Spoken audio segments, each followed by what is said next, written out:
Hey, Risers. Hope everybody's having a good weekend. It is that time when we answer your questions. Woo. All right, Saagar's got the first one. Okay. This is from Yahia. I hope I said that right. What would a Bernie presidency mean to the Republican Party if it's already an existential threat to the Democratic Party? Will conservative Dems switch away and give Republicans a bigger base? I'll let you answer the second part. Love this one. Okay, so here's what I think will happen and what I would hope would happen under a Bernie Sanders presidency, which is a realignment of the Democratic Party actually around the multiracial working class and all the Michael Bloombergs and the sort of corporate billionaire-friendly type Dems can go over to the Republicans. Yeah, that's my greatest fear, actually. It's funny. My greatest fear is that if somebody like Bernie or Warren were to become president, is that the Republican Party would be returned to its 2012 roots of like socialism sucks, pro-corporate, like pro-tax cut, and all of that. And then if they ever won, if they ever beat Bernie or Warren, they wouldn't realize that they beat them because of a backlash on the cultural left and not because of their communism the economic message. thing. And then they would come in and continue to govern and allow cultural leftism to like continue to dominate the country and then push their crappy economic agenda. And then they would get booted out again and we would all be condemned. And then we go around again. That is my nightmare scenario. And I believe it will happen. So I'm a cynic. It certainly could. Because I mean, look, even Trump, who ran against that part of the party in certain ways, against the trade deals, against the like giving the store away. I mean, look, his tax cut was written by Paul Ryan. Yeah, that's There's the problem. flying socialism sucks banners around. Like Disaster. there's so few people. The movement hasn't really taken hold in the establishment of the Republican Party, and it's his fault. I mean, he hasn't done the work to bring the people along into the administration who actually hold that view. I mean, hiring Goldman Sachs, et cetera. So the party is certainly ripe to reintegrate all of the billionaires who left over cultural hand-wringing. They're totally salivating to come back, and if Bernie or Warren won, that's exactly what would happen. I have no doubt that that's how it would happen. It's a really interesting question. Thank you for that one. Okay, next question from Boston Gay Stoner. Love that. You both talk a lot about polls, and there is a lot of them. So many pollsters and way too many polls. What polls do you both trust the most, and why do you trust that pollster?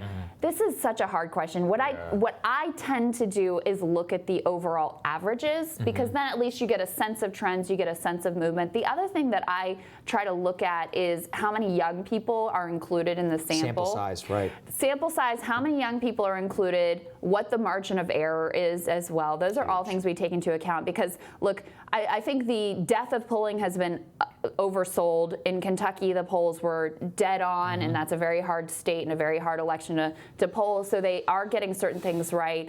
They were only off by a couple points on Trump's reelection, but everybody just couldn't wrap their head around the fact that this guy would win. But there are real problems here. People just don't want to respond. Young people don't have landlines. Like, that is all very much a real thing. Yeah, absolutely. So from my perspective, Real Clear Politics polling average, great. 538 also has a polling average, very useful.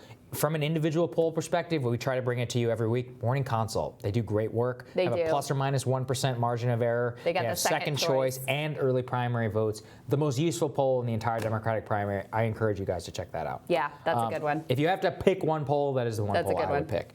So final question here from Dylan Russman. It says, what do you think of the hashtag OKBoomer meme trend and how it relates to the political and economic situation younger generations find themselves in? Thank you, Dylan. I think you should pick this one up first. You're on the boomer beat. I am on the boomer beat. I mean, I love this meme. I love the anti-boomer reaction. I love the grappling of the boomer generation with just how badly they ruined this country. And it's amazing because it's the political and the economic situation that they've put us in is this ridiculous kind of like unity moment that they expect us all to buy into after they crashed our economy, after they embraced decadence and consumerism at the expense of national security.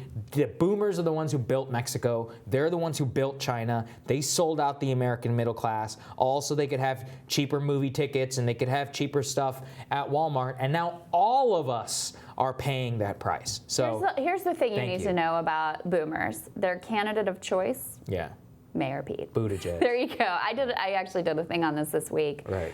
Because he is the candidate that embodies selling this hopeful, quote unquote, change, but without actually asking anyone to make any sacrifice. It's this pablum, civility, unity, BS conversation. If we just come together, we're as big as our hopes and aspirations, and we're America, and we can solve the problems, without actually having any specifics or willingness to make the hard choices that are really entailed. And that's perfect for a boomer mindset, because if they admit that there are deep problems, if there's deep rot at the core of America and this whole structure we have set up, that means admitting that they were part of creating that. And look, Saagar's more willing to just, cast aside the whole generation. I would say, well, I'm talking about, people who are affluent, who have succeeded in this system that has been set up, because they're the ones with the most sort of influence and impact in the media and the national conversation and in our politics.